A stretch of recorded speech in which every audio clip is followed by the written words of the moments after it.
My dear students and parents, this is Daniel and welcome back to our channel. All India quota second round counselling நடந்துட்டு இருக்கு. இன்னைக்கு September 9ஆம் தேதியில இருக்கிறோம். இந்த வீடியோவை ஒரு 12 மணி போல மதியானம் 12 மணி போல ரெக்கார்ட் பண்ணிட்டு இருக்கிறோம். இந்த கவுன்சிலிங் இன்னும் எக்ஸ்டெண்ட் ஆகுமா அப்படின்ற ஒரு கேள்வியோட தான் இந்த வீடியோவை ஆரம்பிக்கிறோம். எதனால அப்படிங்கிறது இந்த வீடியோவில் நான் உங்களுக்கு சொல்கிறேன். அடுத்ததாக தமிழ்நாடு மெடிக்கல் கவுன்சிலிங் எப்போ ஆரம்பிக்கும் அப்படிங்கிற கேள்விக்குரிய பதிலையும், அட் சேம் டைம் தமிழ்நாட்டில் ப்ரைவேட் காலேஜஸில் சீட் இன்க்ரீஸ் ஆகுதே, அதை பற்றின எந்த அப்டேட்டும் இல்லையே அப்படின்றதையும் கேட்டிருந்தீங்க. அதை பற்றின எல்லா டீட்டெயில் எக்ஸ்ப்ளனேஷன்ஸை இந்த வீடியோவில் பார்க்கலாம். இது வரைக்கும் நீங்கள் நம்ம சேனலை சப்ஸ்கிரைப் பண்ணாமல் இருக்கீங்க அப்படின்னா மறக்காமல் டைம் எடுத்து சேனலை சப்ஸ்கிரைப் பண்ணி வச்சுக்கோங்க. நோட்டிஃபிகேஷன் ஐக்கானையும் ஆன் பண்ணிவிடுங்க. First, all India quota second round extend ஆகுமா அப்படின்னு கேட்டிங்கன்னா அதுக்கு ஸ்லைட் சான்சஸ் அப்படிங்கிறது இருக்குது. இன்னும் ஒரு நாள் எக்ஸ்டெண்ட் ஆகிறதுக்கு வாய்ப்புகள் அப்படிங்கிறது இருக்குது. நான் எதை வச்சு சொல்கிறேன் அப்படிங்கிறதையும் சொல்லிடுறேன். யூஸ்வலாக இந்த செகண்ட் ரவுண்ட் ஆரம்பிக்கும் போது நமக்கு வந்து ஷெட்யூல் படி இன்றைக்கி தான் சாய்ஸ் ஃபில்லிங்குரிய லாஸ்ட் டேட் அப்படிங்கிறது செப்டம்பர் 9. இன்றைக்கி தான் லாஸ்ட் டேட். ஓகேங்களா? சாய்ஸ் லாக்கிங் எப்போ சார் ஆரம்பிக்கும் அப்படின்னு சொல்லி கேட்டிங்கன்னா செப்டம்பர் 9ஆம் தேதி சாயங்காலம் 4 மணிலேருந்து, இன்றைக்கி சாயங்காலம் 4 மணிலேருந்து சாய்ஸ் லாக்கிங் அப்படிங்கிறது ஆரம்பிக்கும். நைட்டு 11:55 PM வரைக்கும் நீங்கள் சாய்ஸ் லாக்கிங் பண்ணிக்கலாம். ஆனால் இதில் முக்கியமாக ஒரு விஷயத்தை நம்ம ஞாபகத்தில் வச்சுக்கணும். சாய்ஸ் ஃபில்லிங் இந்த second round of counselling, all India quota counselling extend ஆகிறதுக்கு வாய்ப்புகள் எங்கே இருக்குன்னு சொல்லி கேட்டிங்கன்னா இதுதான்.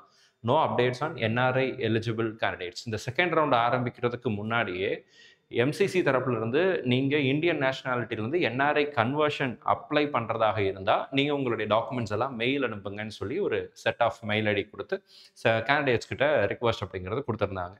அதில் சில மாணவர்கள், நமக்கு தெரிஞ்ச சில பேர் வந்து அப்ளை பண்ணிவிட்டு இப்போ வெயிட் பண்ணிட்டு இருக்கிறாங்க.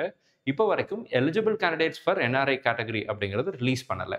ஸோ இந்த எலிஜிபிலிட்டி ரிலீஸ் பண்ணாத ஒரு விஷயம் ஒன்று இருக்குது. ரெண்டாவது, அப்படிப்பட்ட மாணவர்களுக்கு என்ஆர்ஐ கோட்டாவில் உள்ள சீட்டுங்கிறது இப்போ வரைக்கும் சாய்ஸ் ஃபில்லிங்கில் காட்டவே இல்லை. ஸோ அப்போ ஒன்று என்ஆர்ஐ எலிஜிபிள் கேண்டிடேட்ஸ் ஃபர்ஸ்ட் ரவுண்டோட முடிச்சு க்ளோஸ் பண்ணியிருந்தாங்கன்னா எந்த பிரச்சனையும் இருந்திருக்காது. ஆனால் இப்போ வந்து அவங்க they have officially called for the second round. Second ரவுண்டுக்கும் இதே மாதிரி இன்விடேஷன் கொடுத்துருந்தாங்க. ஸோ அதுக்கும் நிறைய மாணவர்கள் அப்ளை பண்ணியிருக்கிறாங்க. இப்போ மெயில் அனுப்பிச்சிருக்கிறாங்க எல்லா டாக்குமெண்ட்ஸையும்.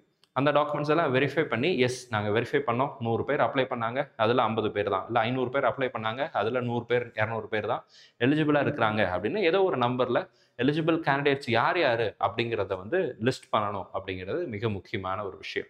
ஸோ இப்போ வரைக்கும் அதை பற்றின எந்த அப்டேட்டும் வரலை. இந்த விஷயத்தினால மீண்டும் ஒரு முறை இந்த செகண்ட் ரவுண்ட் எக்ஸ்டெண்ட் ஆகிறதுக்கு வாய்ப்புகள் இருக்குது. ஐ குட் சி இது டோட்டலாக இந்த செகண்ட் ரவுண்ட் ஆஃப் கவுன்சிலிங் மட்டும் இல்லை, ஃபர்ஸ்ட் ரவுண்ட்ல இருந்து ஆல் இண்டியா கோட்டாவுடைய முதல் சுற்றுல இருந்தே இந்த பிரச்சனை அப்படிங்கிறது இழுத்துக்கிட்டே தான் இருக்குது. ஸோ அதுவும் இதே ரீசனால தான் டிலே ஆச்சு அப்படின்னு நான் நினைக்கிறேன். ஸோ இப்போ வரைக்கும் இந்த செகண்ட் ரவுண்டுக்குரிய எலிஜிபிள் என்ஆர்ஐ லிஸ்ட்டுங்கிறத ரிலீஸ் பண்ணலை. கூடிய சீக்கிரத்தில் ரிலீஸ் பண்ணுவாங்க. ரிலீஸ் பண்ணதுக்கு அப்புறம் அவங்களுக்கு அட்லீஸ்ட் ஒரு நாளாவது டைம் அப்படிங்கிறது கொடுக்கணும். அப்படிங்கிறதுனால இன்னைக்கு வரைக்கும் இந்த வீடியோ ரெக்கார்ட் பண்ணுறது 12 மணி வரைக்கும் எந்த விதமான இதுவும் வரலை, அப்டேட்டும் வரலை. ஸோ 12:30 மணிக்கு ரெக்கார்ட் பண்ணிட்டு இருக்கிறோம். எந்த விதமான அப்டேட்டும் வரலை. வந்துச்சுன்னா அட்லீஸ்ட் அதுக்கப்புறம் அவங்களுக்கு கொஞ்சமாவது டைம் கொடுக்கணும்ல. அட்லீஸ்ட் 1 டே ஆஃப் டைம் அப்படிங்கிறது கொடுத்து தான் ஆகணும்.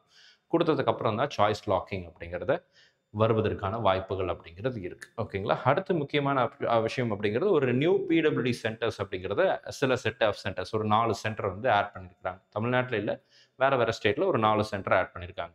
அந்த சென்டரில் பிடபிள்யூடி போர்ட்டல் வந்து 12 மணி வரைக்கும், இன்னைக்கு 12 மணி வரைக்கும் ஓப்பன் பண்ணியிருக்கிறதாக சொல்லியிருந்தாங்க. நம்ம ஆல்மோஸ்ட் அந்த டைமை தாண்டி வந்துட்டோம்.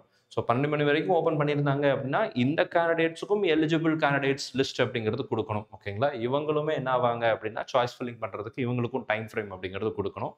ஐ மீன் இந்த சென்டரில் போய் பண்ணவங்க அல்லது இதுக்கு முன்னாடி வேறு ஏதோ சென்டரில் போய் அப்ளை பண்ணவங்களும் இன்னைக்கு 12 மணி வரைக்கும் அவங்களுக்கு போர்ட்டலில் அப்லோட் பண்ணிட்டு இருக்கிறதுனால இவங்களுக்கு சாய்ஸ் ஃபில்லிங் பண்ணுறதுக்கும் டைம் ஃப்ரேம் அப்படிங்கிறது கொடுக்கணும் பிடபிள்யூடி கேண்டிடேட்ஸ்க்கு.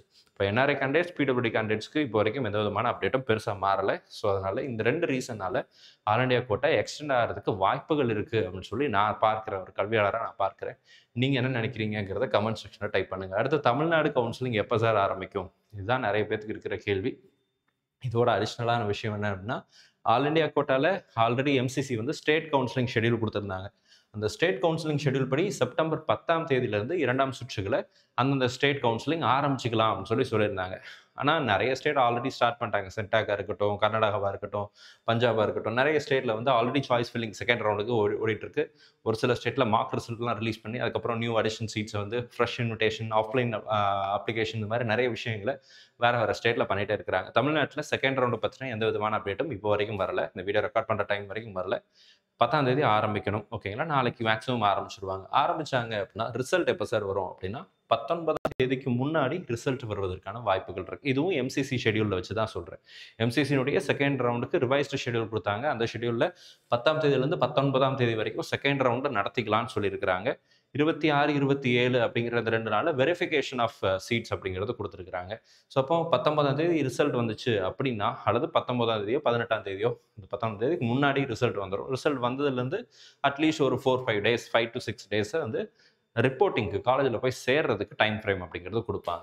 ஸோ அப்படி பார்த்தோம் அப்படின்னா 25ஆம் தேதி 26ஆம் தேதிக்குள்ளே ரிப்போர்ட்டிங் முடியும். இப்போ 26, 27 அப்படிங்கிறது வந்து வெரிஃபிகேஷனுக்கு எடுத்துக்கலாம். ஆஸ் பர் எம்சிசி ஷெட்யூல் படியே போகலாம். தமிழ்நாடு வந்து எம்சிசி ஷெட்யூலில் ரொம்ப ஸ்ட்ராங்காக ஸ்ட்ரிக்டாக ஃபாலோ பண்ணிட்டு இருக்கிறாங்க. வேறு ஸ்டேட்லாம் அந்த மாதிரி கரெக்டாக ஃபாலோ பண்ணலை. இந்த எஸ்பெஷலி இந்த வருஷ கவுன்சிலிங்கில் எம்சிசியை அவங்க ஷெட்யூலை ஃபாலோ பண்ண மாட்டாங்க. அடுத்ததாக பார்த்தீங்க அப்படின்னா, இப்போ வரைக்கும் ப்ரைவேட் மெடிக்கல் காலேஜஸில் சீட் இன்க்ரீஸ் ஆகுதுன்னு சொல்லி நம்ம வீடியோலாம் போட்டிருந்தோம். நிறைய ஆர்டிகல்ஸில் வந்துருந்துச்சு. நீங்களும் நிறைய பிடிஎஃப்லாம் பார்த்துருப்பீங்க. இப்போ ப்ரைவேட் காலேஜஸில் சீட் இன்க்ரீஸ் ஆகுதா? கவர்மெண்ட் காலேஜஸ் சொல்லிட்டாங்க. டீம்டு யூனிவர்சிட்டிஸ் லிஸ்ட்டு வந்துருச்சு. எம்சிசியை ரிலீஸ் பண்ணிட்டாங்க. பட் ப்ரைவேட் மெடிக்கல் காலேஜஸில் அக்ராஸ் இந்தியா ஏதாவது சீட் இன்க்ரீஸ் ஆயிருக்கா அப்படிங்கிற கேள்வி நிறைய பேத்துக்கு இருக்குது. என்எம்சி தரப்புலேருந்து அஃபிஷியல் ரிலீஸ் வர்ற வரைக்கும் இந்த டேட்டா அப்படிங்கிறது வராது. ஸோ அதனால் கூடிய சீக்கிரத்தில் அப்டேட் வரும்னு நம்புகிறேன். அப்படி வந்துச்சு அப்படின்னா நம்ம வந்து தாராளமாக செகண்ட் ரவுண்டு சாய்ஸ் ஃபில்லிங்க்கு முன்னாடி சீட் மேட்ரிக்ஸில் அதை வந்து பார்க்கலாம். அதற்கு முன்பதாக ஏதாவது அஃபிஷியல் அப்டேட் கிடச்சிது அப்படின்னா அதை நான் கண்டிப்பாக வீடியோவில் பதிவு செய்கிறேன். So all India quota second round extend ஆச்சுன்னா நல்லது தான். தமிழ்நாடு கரெக்டாக அந்த டைமுக்கு ஆரம்பிச்சிடலாம். ஸோ ஆல் இண்டியா கோட்டாவுடைய ரிசல்ட், தமிழ்நாடோட ரிசல்ட் ரெண்டையும் கம்பேர் பண்ணுறதுக்கு ஏதாவது விதத்தில் டைம் ஃப்ரேம் கிடைக்குமா அப்படிங்கிறத நம்ம தமிழ்நாடு ஷெட்யூல் வந்ததுக்கப்புறம் தான் டிசைட் பண்ண முடியும். இந்த வீடியோ உங்களுக்கு யூஸ்ஃபுல்லாக இருந்திருக்கும்னு நினைக்கிறேன். யூஸ்ஃபுல்லாக இருந்துச்சு அப்படின்னு நினச்சிங்கன்னா மறக்காமல் வீடியோ லைக் பண்ணிவிடுங்க. அண்ட் சேனலை நீங்கள் இது வரைக்கும் சப்ஸ்கிரைப் பண்ணாமல் இருக்கீங்க அப்படின்னா மறக்காமல் சேனலை சப்ஸ்கிரைப் பண்ணி வச்சுக்கோங்க. உங்களுக்கு வேறு ஏதாவது கேள்விகளோ சந்தேகங்களோ இருந்துச்சு அப்படின்னா கீழே கமெண்ட் செக்ஷனில் டைப் பண்ணுங்கள். அடுத்தடுத்த வீடியோவில் அதற்குரிய பதிலையும் பார்க்கலாம். All the very best and thank you so much. இந்த 2ஆம் சுற்றில் நம்ம வீடியோவை பார்க்கக்கூடிய மாணவர்கள் மற்றும் பெற்றோர்களுக்கு அவங்க விரும்பின மருத்துவக் கல்லூரிகள் கிடைக்கணும்னு சொல்லி உங்களுக்கு நான் ப்ரே பண்ணிக்கிறேன். All the very best and thank you so much.